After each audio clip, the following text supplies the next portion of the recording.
Hello, students. For our next project, we will be doing a self-portrait grid drawing. For this project, we will be taking a photo, most likely of yourself, and we will be putting a transparency over it, like a plastic grid, and then we'll be enlarging it for our actual drawing. So the process for this project is the following. You'll first need to pick out your photo. We will then do a practice worksheet. Then we'll set up your final. And we'll do part of the final, but then we'll push pause, go back to doing a shading worksheet, and then we will shade and add details. So you're probably wondering, what photo can you draw for your final? You have a couple different options. You could draw a photo of yourself, of course. You could draw a photo of a pet, or you could draw a photo of a family member. So the big thing with this is that you need to know who took the photo, or you should take it yourself. You don't want to be stealing photos from like a professional or one that you've just found on the internet. Big thing in here is the photos you cannot draw for your final. So, big one is friend from school. Even if you took the photo yourself or whatever the reason, like you just cannot do it. And I've gotten this a lot. People argue, well, they said it's okay. I have their permission. I understand that, but we just don't do it just in case there's any kind of confusion with it, or if someone's being ornery and going to draw them really bad. We just don't even mess with it. So, it cannot be a person in this school. It also cannot be a famous person that you've just found on the internet. You can't just type in your favorite celebrity and draw a picture of them because, again, there's copyright laws. You also cannot take a photo with a filter and draw that. So we want it to be a photo that you've taken, but not with a filter. So your options are to draw a photo of yourself, your pet, or your family member. So once you've picked out a photo, you can email it to me and I'll print it off. My email will be on the whiteboard. Or if you don't send me any photo, I will just have your school photo printed off and you can just draw that for your final. So here is an image of the worksheet we're going to be doing. And a lot of you that were here last year always say, well, we have already done this. We did this last year. You did, but it was a little bit different. So last year we were doing a 1-to-1 ratio. So the reference, the thing that you looked at and were drawing onto the blank grid, were the same size. This year we're building on that skill by enlarging it. So we're taking a reference that's smaller and we are making it bigger. So we are making that skill a little bit stronger instead of just doing a 1-to-1 exactly the same. We've got to think about these types of lines and whatnot in this little square, and how can I copy that into a bigger square. So these two worksheets will come a little bit later in the project when we're actually ready to shade on our final. So that top right one is a worksheet for different types of shading. So there's a bunch of examples on the side, and then you'll practice those different types on the blank, like eye, lip, and nose. And then the one on the bottom left, that will be where we can practice drawing according to a grid and shading on it. Next, we are going to take a look at some student examples so that you can kind of give an idea of what the finals might look like and if there's anything that stands out to you that maybe you want to try. So this first one on the left really stands out because she added a bunch of this crazy stuff in the background. She also, after she was done drawing it, she went back and Sharpied certain parts of it. So that's something you could do. The one on the right, you can morph into an animal or maybe some kind of creature. So the thing with that is that you have to still use another photo reference. So you can't just make it up. You'd have to follow the grid for your own photo as well as the additional like morphing photo. This next one is pretty neat. The one on the left, it's beautifully done, but I wish that her face would have had some patterns into it. So she did these tiny, tiny details, and I think she just kind of ran out of time. Whereas the one on the right, she did a ton of teeny tiny details on her face as well. All right, and then this one on the left, another grid one where they didn't erase their grid. They kept it and they just did a bunch of patterns, which you can certainly do. The one on the right is like beautifully done. It does look unfinished though. So you can see the background. You can still see the grid. She didn't erase it all the way. And And it's fine. I mean, I would prefer if it was all the way done, but she did such a great job on the important part that I can look past the background being kind of not the best because her hair and her face and her clothing, like it's just shaded and done so well. So that's kind of what we're going for.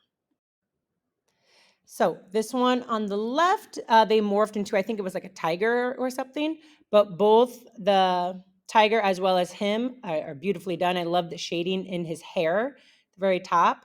You can see it's like dark hair, but that doesn't mean that your hair should be colored in super, super dark. There's still light reflecting on your hair to make it look more like dimensional and whatnot. The one on the right was kind of interesting. He, on his face, he did lyrics to, I think, his favorite song or poem. The only thing I wish that he would have done, though, is color it in his eyes. So he kind of forgot to color it in his eyes. They were just white. They kind of look ghost-like or kind of blank. So there's also like little hidden messages. Like in the background, he wrote out different squares to have his name, which was Preston. So it's kind of fun to make it a little bit more personalized to yourself. This will be the last student examples that we look at. So these are some of my favorites. The one on the left, I just love the hair. I know it's dark, but he did such a nice job making like that highlight where the light is shining on it to make it look like it's really rounding around his head. So it actually looks like real hair, not just lines that are like colored in. He actually paid attention to where was it light and where was it dark. Um, I also really like that he chose to shade in a different style other than just smooth shading. He did like hatching and cross hatching, which we will practice that. But you can see on his cheek, he went like back and forth, like what he, made crosses one way and then the other way.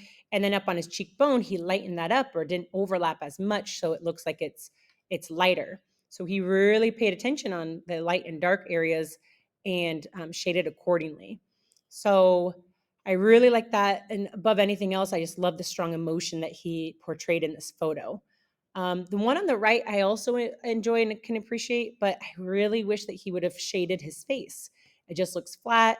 And when you don't shade your face or, really go all in, it just looks undone or unfinished and not as realistic. So these two are very good examples of how you could take one and just go a bit further in what you can create with it. All right. So, last thing we're going to talk about is the project agenda. Now, this is kind of play it by ear. If some days we get through things quicker, we could move on, or if we need more time, we can kind of slow it down. But this is approximately what we are going to shoot for this drawing project. So, today was day one where we introduced the drawing project. Then, after this, we will be doing the grid worksheet demo, and then we'll be working on those the grid worksheets. We'll also be printing out your photos as you send them to me. And remember, if you don't send me anything, we'll just use your school photo. Next, we'll be creating a grid on your final paper, which we'll spend the whole class doing. We'll do it step by step all together, which is a really important day because if you don't set up the grid nicely on your final, it's not going to look right at the very end. And we'll talk more about that on the day of.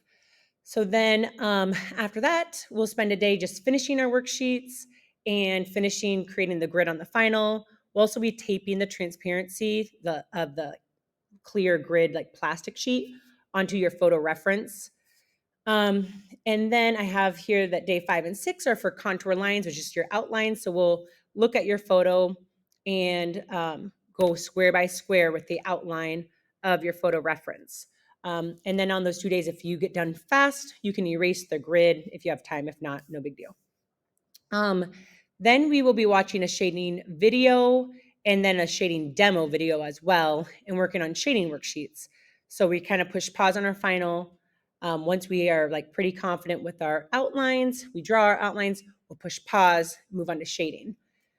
So after we watch the videos on it and work on our shading worksheets, we'll spend another day just working on those worksheets and checking out some resources, some different ways to shade and like how to shade hair or how to shade a nose, some more like particular things. Then we will erase the grid from your final and start shading. And then the last couple days are just dedicated all the shading, going back and putting in your details that might have gotten like smoothed over when you're shading. And then we'll just touch up and then turn them in.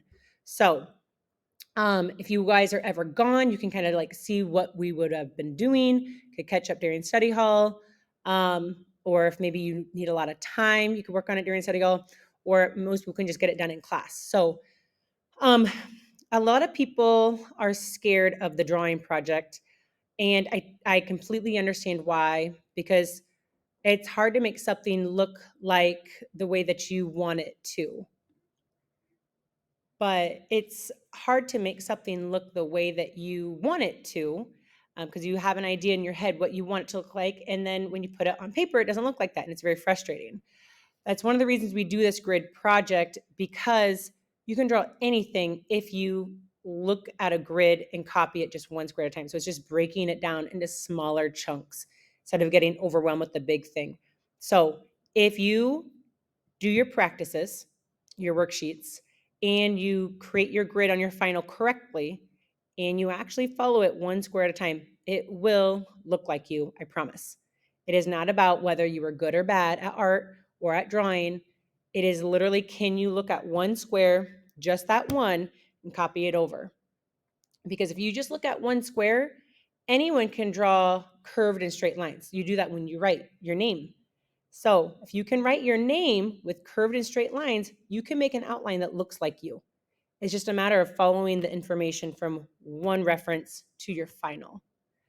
Which again, we'll talk about this more and more and more, but you can do this, and it will look like you. It will look realistic if you put all your effort in and actually try. And yeah, so don't be scared of this project. You're going to do great, and I can't wait to see what you guys create.